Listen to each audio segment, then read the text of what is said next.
नौसेना दिवस जीवा कथा जनसाधारण आम भी बाहर 3टा पर 4टा बेलू आरंभ हम भारत वर्ष स्वर्ण विभाग स्थान आमर 4th पोजिशन वर्ल्ड रे नौसेनार कौशल अति चमत्कार 20टा जहाज आसो दुनिया प्रकार अस्त्र वस्त्र दुनिया प्रकार खेल दुनिया प्रकार कसरत सबू देखेबे आम सोल्जर भाई भौणी माने जो माने आमको जगी युद्ध जहाज रही पानी की जगी अन्य देशर जहाज पशि आसब सैन्य पशि आसबे एवं दिन राति जगी स्थल बाहिनी स्थल पुलिस मिलिटरी आर्मी आमर जल विभाग एमाने आकाश विभाग एयरफोर्स नौसेना आज तार कौशल देखब राष्ट्रपति सबु मंत्री की निमंत्रण है एमएलए को निमंत्रण है सेठू सरला कोणार्क उत्सव देखापी किंतु आम मान को पास खंडे ना कौ retired IAS IPS engineer doctor क्या कि क्या भुवनेश्वर सहर क्या ये कर्मचारी देश चलाउछन्ति क्या कौ सांबादिक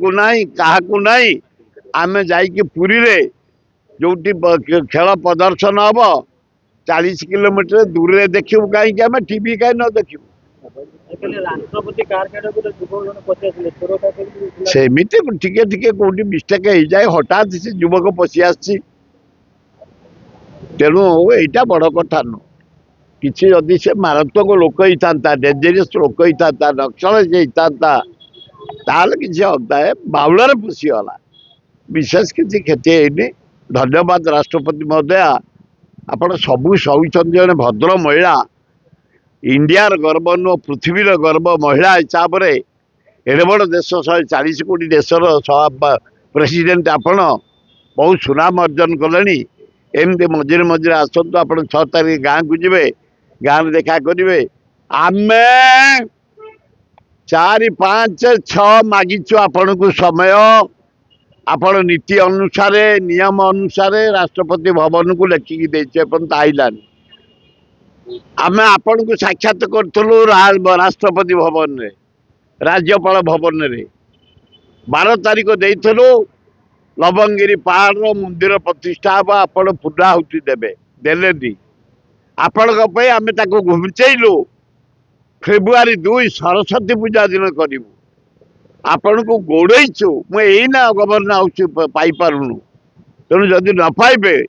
ताले 6 तारीख दिन आप जाऊँ गाँ को एटे आंबेडकर श्राद्ध फूल देवे जीवे गाँ को आम आगुआ जाए आप गाँव में अपेक्षा करूँ से राष्ट्रपति भवन पास जाऊ न जाऊ आम गाँ हिसाब रे आम ओडिशा भाई हिसाब रे भौणी हिसाब रे जीवु आपण निवेदन करने लवंगिरी पहाड़ सरस्वती पूजा 2 तारीख दिन उद्घाटन हम आपण आसी उद्घाटन करेंगे निवेदन करने को जाऊँ।